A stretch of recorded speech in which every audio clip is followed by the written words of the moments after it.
Hi friends, welcome to our YouTube channel. ഇന്നത്തെ നമ്മുടെ topic postpartum delivery care ആണ്. അപ്പം എത്ര ആൾക്കാർക്ക് പോസ്റ്റ്പാർട്ടം ഡെലിവറി കെയർ ഒരു നല്ല മെമ്മറബിൾ മൊമെൻ്റ് ആയിട്ടുണ്ട്? എനിക്കെന്തായാലും ഒരു മീഡിയം ലെവലാണ് കേട്ടോ. അത്ര നല്ല മെമ്മറബിൾ ലെവലല്ല, എന്നാൽ അത്ര മോശമല്ലായിരുന്നു. അപ്പോൾ എൻ്റെ എക്സ്പീരിയൻസിൽ വെച്ചിട്ട് കുറച്ചൊക്കെ കാര്യങ്ങൾ ഞാൻ നിങ്ങൾക്കായിട്ട് ഷെയർ ചെയ്യുകയാണ്. അപ്പം കുറേ തെറ്റുകൾ, അതായത് നമ്മുടെ പൂർവികർ നമ്മുടെ അമ്മമാരെയൊക്കെ പറഞ്ഞ് പഠിപ്പിച്ചിട്ടുള്ള കുറേ കാര്യങ്ങളാണ്. അപ്പം അവരെയും കുറ്റം പറഞ്ഞിട്ട് കാര്യമില്ല, അവർ ഫോളോ ചെയ്തിട്ടുള്ള കുറേ കാര്യങ്ങളാണ് അവർ നമ്മളെയും പഠിപ്പിച്ചിട്ടുള്ളത്.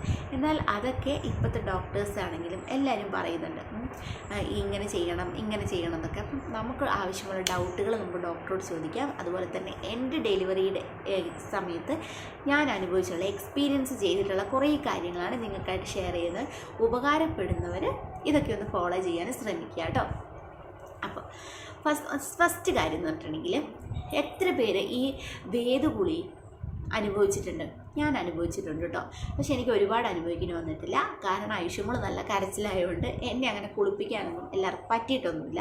ഞാൻ തന്നെയാണ് പകുതി ദിവസം കുളിച്ചിട്ടുള്ളത്. പക്ഷേ അനുഭവിച്ച കുറച്ച് ദിവസമാണെങ്കിൽ പോലും അതൊരു ഭയങ്കര മറക്കാൻ പറ്റാത്തൊരു അനുഭവമായിരുന്നു കേട്ടോ. കാരണം എന്താ വെച്ചാൽ, ഈ തിളച്ച വെള്ളം കൊടുത്ത് മേത്തൊഴിക്കുമ്പോൾ ഉണ്ടാകുന്ന ഒരു വെന്ത് പോകുന്നൊരു സുഖമില്ലേ, ആ സുഖമാണ് ഇപ്പോഴും അത് ഓർക്കുമ്പോൾ തന്നെ കിട്ടുന്നത്. എന്തിനാണ് ഇവരെ ഇങ്ങനെ ഈ പ്രസവിച്ച് കിടക്കുന്ന പെൺകുട്ടികളെ ഈ തിളച്ച വെള്ളത്തിൽ കുളിപ്പിക്കുന്നത്? അത് ചോദിക്കുമ്പോൾ എല്ലാവരും പറയുന്നത് തിളച്ച വെള്ളത്തിൽ കുളിച്ചാലേ വയറ് കുറയുള്ളൂ, നടുവേദന കുറയുള്ളൂ എന്നൊക്കെ പറയുന്നു. ഇപ്പോഴത്തെ ഡോക്ടർമാർ, അതായത് ആയുർവേദത്തിൻ്റെ ഡോക്ടേഴ്സ് അടക്കം പറയുന്നത്, ഈ തിളച്ച വെള്ളത്തിൽ അവരെ കുളിപ്പിക്കുന്നതുകൊണ്ട് നമുക്ക് പ്രത്യേകിച്ച് ഉപകാരങ്ങളൊന്നുമില്ല. അവരുടെ ശരീരം കുറച്ച് വെന്ത് പുഴുങ്ങുക എന്നല്ലാതെ ഒരു ഉപകാരവും ഇല്ല. അതേസമയം അവരുടെ ശരീരത്തിന് അനുയോജ്യമായ ചൂടിൽ അവരെ കുളിപ്പിക്കുക, അവർക്ക് കംഫർട്ടബിൾ ആവുന്ന രീതിയിൽ അവരെ കുളിപ്പിക്കുക. അപ്പം തന്നെ നമ്മൾ കുറേ റിലാക്സ്ഡ് ആവും. പോരാത്തിന് ഈ ഒരു കുഞ്ഞ് നമ്മുടെ ശരീരത്തിൽ നിന്ന് വരാൻ അനുഭവിച്ച് നമുക്ക് ഉണ്ടാക്കിയ വേദന, സ്റ്റിച്ചിൻ്റെ വേദന, അതുപോലെ തന്നെ കാറി തൊണ്ടവേദന, ഫുൾ ബോഡി പെയിൻ, അതിൻ്റെയൊക്കെ കൂടി തിളച്ച വെള്ളം കൂടി മേത്തൊഴിക്കുമ്പോൾ അതിനും കിടന്ന് കാറണം. അപ്പം തന്നെ നമ്മൾ ഒരു കുളി കഴിഞ്ഞ് തിരിച്ചിറങ്ങുമ്പോഴത്തേക്കും നമ്മുടെ ശരീരം പിന്നെയും തളർന്നു പോയിട്ടുണ്ടാവും ഈ ചൂട് മുഴുവൻ അനുഭവിച്ചിട്ട്. ഇത്രയും തിളച്ച വെള്ളത്തിൽ അവരെ കുളിപ്പിച്ചെടുക്കേണ്ട ഒരാവശ്യവും ഇല്ല. അവർ നല്ല രീതിയിലൊന്ന് ചെറിയ ചൂടുവെള്ളത്തിൽ അല്ലെങ്കിൽ ചൂട് പിടിച്ചു കൊടുക്കുക ശരീരത്ത്. ചൂട് പിടിച്ചു കൊടുക്കുന്നതായിരിക്കും കുറച്ചും കൂടി നല്ലത്. നന്നായിട്ട് ചൂട് പിടിച്ചു കൊടുത്ത് ഇളം ചൂടുവെള്ളത്തിൽ അവർ കുളിക്കുക. എന്നിട്ട് അവരെ സമാധാനപരമായിട്ടൊന്ന് കിടത്തി ഉറക്കുക.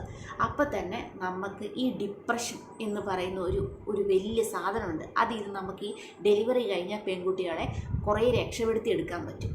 ഈ തിളച്ച വെള്ളത്തിൽ കുളിപ്പിക്കുമ്പോൾ തന്നെ എല്ലാ പെൺകുട്ടികളും ഡിപ്രഷനിലേക്ക് പോകാനുള്ള ചാൻസ് വളരെ കൂടുതലാണ്. അപ്പം അതൊക്കെ ഒന്ന് ഫോളോ ചെയ്യുക.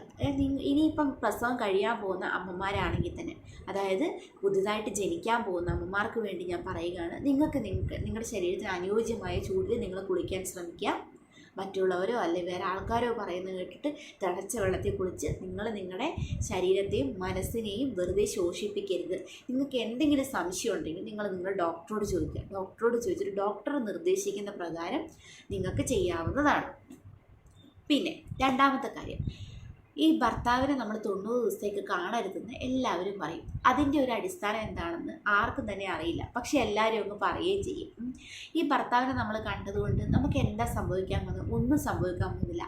ഈ കുഞ്ഞ് അവരുടെ കുഞ്ഞാണ്, നമ്മളും അവരുടെയാണ് അല്ലേ? കുഞ്ഞും പ്രസവിച്ച അമ്മയും അവരുടെയാണ്. അപ്പോൾ അവരെയല്ലേ നമ്മൾ കൂടുതൽ കാണേണ്ടത്?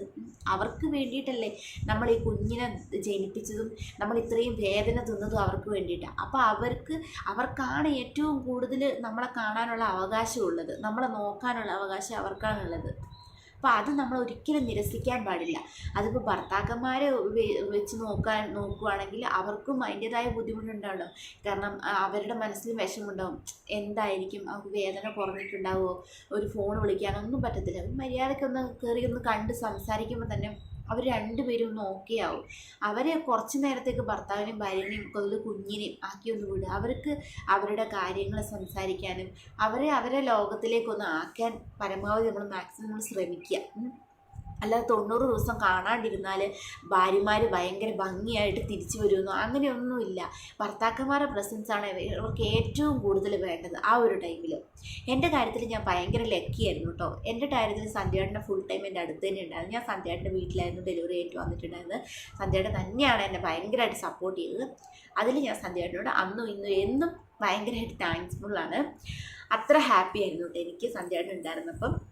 വേറെ ആരുണ്ടെന്ന് പറഞ്ഞിട്ട് കാര്യമില്ല. എനിക്ക് സന്ധ്യേട്ടൻ്റെ അടുത്തുള്ളപ്പോൾ എനിക്ക് ഭയങ്കര സന്തോഷമായിരുന്നു. സന്ധ്യേട്ടൻ ആ കൊച്ചിനെടുത്ത് കൊഞ്ചിക്കുന്നതൊക്കെ കാണുമ്പോൾ എനിക്ക് ഭയങ്കര സന്തോഷമായിരുന്നു. സന്ധ്യേട്ടന് ഇപ്പോൾ ആ കുഞ്ഞും അച്ഛനും തമ്മിലുള്ള ഒരു അറ്റാച്ച്മെൻറ്റ് കാണുന്ന അമ്മമാർക്ക് ഭയങ്കര സന്തോഷമായിരിക്കും കേട്ടോ. അതൊക്കെ അവർക്ക് മനസ്സിനെ ഒരു ഭയങ്കര ശാന്തരാക്കാൻ ഭയങ്കര നല്ല കെൽപ്പ് കിട്ടുന്ന ഒരു സാധനമാണ് ആ അച്ഛനും മോളും തമ്മിലുള്ള, അച്ഛനും ആ കുഞ്ഞും തമ്മിലുള്ള ബോണ്ട്. അപ്പോൾ നമ്മൾ പ്രസവിച്ചെടുക്കുന്ന പെൺകുട്ടികളോട് പറയാണ്ടിരിക്കുക, ഭർത്താക്കന്മാരോട് വരെടുത്തുന്നു അങ്ങനെയൊന്നും പറയാണ്ടിരിക്കുക. അവർ വന്ന് കണ്ടിട്ട് പൊക്കോട്ടെ, ഭാര്യമാരായിട്ട് സംസാരിച്ചോട്ടെ, അവരുടെ കുറച്ച് നല്ല നിമിഷങ്ങൾ അവർ എന്നെ ഉണ്ടാക്കിയെടുക്കട്ടെ. അതൊക്കെയല്ലേ നമുക്ക് അവർക്ക് വേണ്ടി ഇത്രയും വേദനയും തന്നിട്ട് പിന്നെയും നമ്മളവരെ പിന്നെയും അവരുടെ മനസ്സിലെ മുറിവുകളാക്കി കൊടുക്കുക ചെയ്യുന്നത്. കുറച്ചൊക്കെ അവർ റിലാക്സ്ഡ് ആക്കി വിടാൻ നമുക്ക് പറ്റുന്ന നല്ലൊരു കാര്യമാണ് കേട്ടോ ഭർത്താക്കന്മാരുടെ പ്രസൻസ് എന്ന് പറയുന്നത്. അപ്പോൾ അതും എല്ലാവരും ഒന്ന് ഫോളോ ചെയ്യാൻ ശ്രമിക്കുക. പിന്നത്തെ കാര്യം എന്താണ്, പുറത്തേക്കൊക്കെ ഒന്ന് ജസ്റ്റൊക്കെ ഒന്ന് ഇറങ്ങി കാര്യങ്ങൾ നമ്മുടെ കാറ്റും വെളിച്ചമൊക്കെ ഒന്ന് കൊള്ളുക. അല്ലാതെ നമ്മൾ ഡെലിവറി കഴിഞ്ഞു എന്ന് വെച്ചാൽ നമ്മൾ ഒരു കട്ടിലയിൽ ഒരു റൂമിൽ വന്നിട്ട് ഒരു കട്ടിലിൽ ഇങ്ങനെ ഫുൾ ടൈം ഇങ്ങനെ 24 hours അവിടെ തന്നെ കിടക്കുകയൊന്നും വേണ്ട. നമ്മൾ ഫുഡ് കഴിക്കാൻ ഇട്ടുക, ബാത്റൂമിൽ പോകാൻ ഇട്ടുക, ഇത് മാത്രമായിട്ട് കാര്യമില്ല. കുറച്ചൊക്കെ നമുക്കൊന്ന് റിലാക്സ്ഡ് ആവാനായിട്ട് ആ മുറ്റത്ത് പോയിരിക്കാം, തിണ്ണെ പോയിരിക്കാം, നമുക്ക് തൊട്ടടുത്തുള്ള വീട്ടുകാരെ കാണുമ്പോൾ അവരോടൊക്കെ ഒന്ന് സംസാരിക്കും. അങ്ങനെയൊക്കെ ചെയ്യുന്നത് വളരെ നല്ലതാണ്. അല്ലാതെ കുറേ ഒരു 1.5 മാസത്തേക്ക് ആ റൂമിൽ തന്നെ അടച്ചു പൂട്ടിയിരിക്കുന്നതിൽ പ്രത്യേകിച്ച് ഉപകാരങ്ങളൊന്നുമില്ല.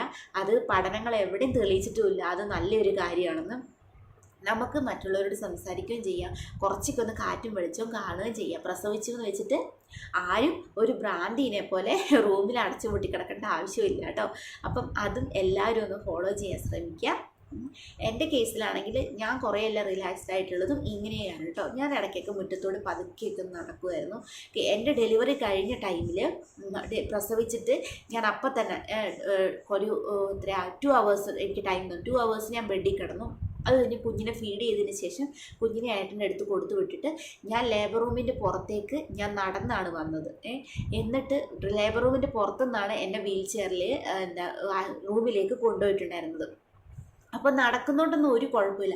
പണ്ട് കാലങ്ങളിൽ നമ്മൾ നടക്കാണ്ട് കട്ടിലിൽ 2 കാലും അടുപ്പിച്ച് വെച്ച് കിടക്കണം എന്ന് പറയും. അതെന്തുകൊണ്ടാണെന്ന് പറഞ്ഞിട്ടുണ്ടെങ്കിൽ ഈ പണ്ട് കാലങ്ങളിൽ ആശുപത്രിയിലൊന്നും പോയിട്ടില്ല ആരും പ്രസവിക്കുന്നത്. എല്ലാവരും തന്നെ വയറ്റാട്ടികളെ കൊണ്ടുവന്ന് വീട്ടിൽ നിന്നാണ് പ്രസവിക്കുന്നത്. അങ്ങനെ വയറ്റാട്ടികൾ വന്നിട്ടാണ് പ്രസവം വരെ നടക്കുന്നത്. അപ്പം ആ ഒരു ടൈമിൽ നമ്മുടെ ശരീരം, അപ്പോൾ വയറ്റാട്ടികളൊന്നും അവർ സ്റ്റിച്ച് ചെയ്യലോ ഒന്നുമില്ല. ഈ നമ്മുടെ ശരീരത്തിൽ ഉണ്ടായ ആ ഒരു ഹോള് അത് നമ്മുടെ ശരീരം പഴയ പോലെ ആവണമെങ്കിൽ 2 ഭാഗം 2 കാലും അടുപ്പിച്ച് വെച്ച് കിടന്നാലേ ശരീരത്തിൽ ആ മുറിവുണ്ടായ ഭാഗം കൂടിച്ചേരുള്ളൂ എന്നാണ് പറയുന്നത്. അതുകൊണ്ടാണ് പണ്ടുള്ളവർ കട്ടിലേന്ന് അനങ്ങാതെ ഒരേ നീണ്ടു നിവർന്ന് സ്ട്രെയിറ്റ് ആയിട്ട് കിടക്കണമെന്ന് പറയുന്നത്.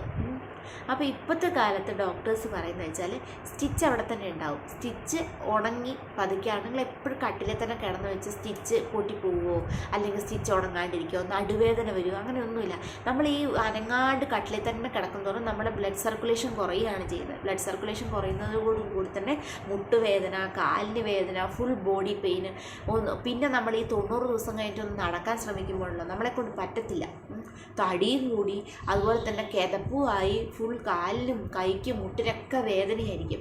അപ്പോൾ കുറച്ചൊക്കെ എല്ലാവരും ഒന്ന് മുറ്റത്തൂടെയൊക്കെ ഇറങ്ങി നടക്കുക, ഒന്ന് തിണ്ണേ പോയിരിക്കുക. അല്ലാതെ ഫുൾ ടൈം കുഞ്ഞിൻ്റെ മുഖം മാത്രം കണ്ടുകൊണ്ട് നമ്മൾ റൂമിൽ തന്നെ ഇരിക്കുമ്പോൾ നമ്മൾ വല്ലാണ്ടൊരു ഭ്രാന്തീനെ പോലെ ആയിപ്പോവും. കുറച്ചൊക്കെ നമ്മുടെ സന്തോഷങ്ങൾ നമ്മൾ തന്നെ കണ്ടുപിടിക്കുക. പലരും പറയാനുണ്ടാവും അങ്ങനെ ചെയ്യരുത് ഇങ്ങനെ ചെയ്യരുതെന്നൊക്കെ പറയാനുണ്ടാവും. പക്ഷെ നമുക്ക് അറിയാത്ത കാര്യങ്ങളാണെങ്കിൽ നമുക്ക് എങ്ങനെയാണ് കംഫർട്ടബിൾ ആവുന്നത്, അതുപോലെ അറിയാത്ത കാര്യങ്ങൾ ഡോക്ടേഴ്സിനോട് ചോദിക്കാൻ ശ്രമിക്കുക. ഡോക്ടേഴ്സിനോട് ചോദിച്ചിട്ട് ഡോക്ടേഴ്സിൻ്റെ നിർദ്ദേശപ്രകാരം നമ്മുടെ സന്തോഷങ്ങൾ നമുക്ക് കണ്ടെത്താവുന്നതാണ്. അല്ലാതെ മറ്റുള്ളവരത് പറയും ഇത് പറയും എന്ന് പറഞ്ഞിട്ട് നമ്മൾ വെറുതെ ഡിപ്രഷനിലേക്ക് പോയി ചാടേണ്ട ഒരാവശ്യമില്ല. അപ്പം അതൊക്കെ എല്ലാവരും ഒന്ന് ഫോളോ ചെയ്യുക. അതുപോലെ തന്നെ നമ്മൾ കുഞ്ഞുങ്ങളെ കുളിപ്പിക്കുന്ന കാര്യമാണെങ്കിൽ ഈ കുഞ്ഞു മക്കൾ ഉണ്ടായ നവജാത ശിശുക്കളെ നമ്മൾ എന്തിനാണ് ഈ തലയൊക്കെ ഉരുട്ടി പിടിച്ച് കുളിപ്പിക്കുക, കൈകാലുകൾ പിടിച്ച് വലിച്ച് നിവർത്തുക. കൈകാലുകൾ പിടിച്ച് വലിച്ച് നിവർത്തി അവർക്ക് നല്ല പൊക്കം വെക്കും, നല്ല കൈയും കാലൊക്കെ നല്ല നിവർന്ന് വരും എന്നൊക്കെയാണ് പറയുന്നത്. അതൊക്കെ അതുപോലെ മൂക്ക് പിടിച്ചിട്ട് നല്ല തത്തമ്മ മൂക്ക് പോലെ വരട്ടെന്ന് മൂക്ക് പിടിച്ച് വലിച്ച് താത്തി വിടുക, കണ്ണൊക്കെ പിടിച്ചിങ്ങനെ മിഴിച്ച് വിടുക. ഇതിൻ്റെ ഒന്നും അർത്ഥം എന്താണെന്ന് ഈ ചെയ്യുന്നവർക്ക് വരെ അറിയില്ല. എന്തിനാണ് ഇതൊക്കെ ചെയ്യുന്നത്? ആ നവജാത ശിശുക്കളുടെ തല പിടിച്ച് ഉരുട്ടി വിട്ടെന്ന് വെച്ചിട്ട് ഒന്നും കിട്ടാൻ പോകുന്നില്ല. കണ്ണ് ഉരുണ്ട് വരണമെങ്കിലോ മൂക്ക് തത്തമ്മ മൂക്ക് പോലെ ആകണമെങ്കിലോ ഒക്കെ അതൊക്കെ ജനറ്റിക്കായിട്ട് വരുന്ന കാര്യങ്ങളാണ്. ജനിതകപരമായി മാത്രമേ അതൊക്കെ ആയി വരുള്ളൂ. അല്ലാതെ നമ്മൾ പിടിച്ച് ഉരുട്ടിയത് കൊണ്ടോ പിടിച്ച് നീട്ടിയത് കൊണ്ടോ നല്ല മൂക്കും ഒന്നും വരില്ല. അവരുടെ ആ ഒരു പാരമ്പര്യ രീതിയിൽ മാത്രമേ ആ കുഞ്ഞ് വളർന്നു വരുള്ളൂ. ഈ കുഞ്ഞുങ്ങളുടെ തലയൊക്കെ പിടിച്ച് ഉരുട്ടിയെടുക്കുകയെന്ന് വെച്ചാൽ അവരുടെ ചെറിയ ഞരമ്പുകൾ, നാഡീ ഞരമ്പുകളൊക്കെ അതിലുണ്ട്. അതൊക്കെ ഒന്നും ആയി വരുന്നതേ ഉള്ളൂ. ഒരാഴ്ചയും അത്രയൊക്കെ ദിവസമായ കുഞ്ഞുങ്ങളെ അങ്ങനെയൊക്കെ പിടിച്ച് ചെയ്യേണ്ട ഒരാവശ്യമില്ല.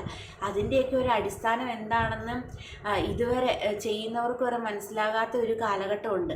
അപ്പം ഇനിയെങ്കിലും പല അമ്മമാരും ഇതൊക്കെ ഒന്ന് ശ്രദ്ധിക്കുക. കുഞ്ഞുങ്ങളെ അങ്ങനെയൊന്നും ചെയ്യാനായിട്ട് ശ്രമിക്കരുത്.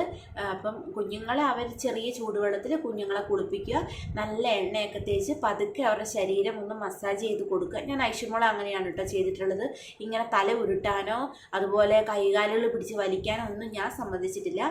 ഐഷുമോളെ എണ്ണയൊക്കെ തേച്ച് പതുക്കെ അവൾ ആ രീതിയിലാണ് ഞാൻ ചെയ്തിട്ടുള്ളത്.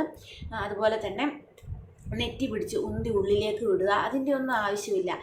കുഞ്ഞുങ്ങൾ വളരുന്നത് അവരുടെ ശരീരഘടന കിട്ടുന്നത് പാരമ്പര്യമായിട്ടായിരിക്കും. നമ്മളെപ്പോലെ നമ്മുടെ ഇപ്പം അച്ഛൻ്റെ അമ്മ ആ ഒരു ജനിതകപരമായി മാത്രമേ കുഞ്ഞുങ്ങൾ വരുള്ളൂ. അല്ലാതെ നമ്മൾ കുളിപ്പിക്കുന്ന പോലെ കുഞ്ഞുങ്ങൾ വളരുള്ളൂ എന്നൊരു തെറ്റായ ധാരണ നമ്മുടെ സമൂഹത്തിലുണ്ട്. അതെല്ലാവരും ഒന്ന് മാറ്റി ചിന്തിക്കുന്നതാണ്. അപ്പം ഇനിയെങ്കിലും ഇങ്ങനത്തെ കാര്യങ്ങളൊക്കെ മാറ്റി വെച്ചിട്ടുള്ള നല്ല തലമുറയെ നമുക്ക് വാർത്തെടുക്കാവുന്നതാണ് കേട്ടോ. നല്ല ഹാപ്പി ആയിട്ടുള്ള അമ്മമാരെ നമുക്ക് കൂടെ ജനിപ്പിക്കാവുന്നതാണ്. അപ്പം എല്ലാവരുടെയും പോസ്റ്റ്മോർട്ടം ഡെലിവറി കെയർ നല്ലൊരു മെമ്മറബിൾ മൊമെൻ്റ് ആവാൻ വേണ്ടിയിട്ടാണ് കേട്ടോ ഇന്ന് ഞാൻ ഈ വീഡിയോ എല്ലാ അമ്മമാർക്കും വേണ്ടി ഷെയർ ചെയ്യുന്നത്. അപ്പം എല്ലാവരുടെയും പ്രഗ്നൻസിയും അതുപോലെ തന്നെ പോസ്റ്റ്മോർട്ടം ഡെലിവറിയും നന്നായി എൻജോയ് ചെയ്യുക. പുതിയതായിട്ട് ജനിക്കാൻ പോകുന്ന അമ്മമാർക്ക് എല്ലാവർക്കും എൻ്റെ ആശംസ ഞാൻ നേരുകയാണ്. നല്ലൊരു കുഞ്ഞുവാവ ഉണ്ടാവട്ടെ. അപ്പം എല്ലാവർക്കും എൻ്റെ വീഡിയോ ഇഷ്ടപ്പെട്ടെന്ന് വിചാരിക്കുന്നു. വീഡിയോ ലൈക്ക് ചെയ്യുക. നമ്മുടെ ചാനൽ സബ്സ്ക്രൈബ് ചെയ്യാത്തവരാണെങ്കിൽ സബ്സ്ക്രൈബ് ചെയ്യുക. എല്ലാവരുടെ അഭിപ്രായങ്ങൾ അതുപോലെ നിങ്ങൾക്കുണ്ടായ അനുഭവങ്ങളും നമ്മുടെ കമൻസിലൂടെ അറിയിക്കാവുന്നതാണ്. നല്ലൊരു വീഡിയോ ആയിട്ട് വരാം കേട്ടോ. അപ്പോൾ ഓക്കെ, ടാറ്റാ.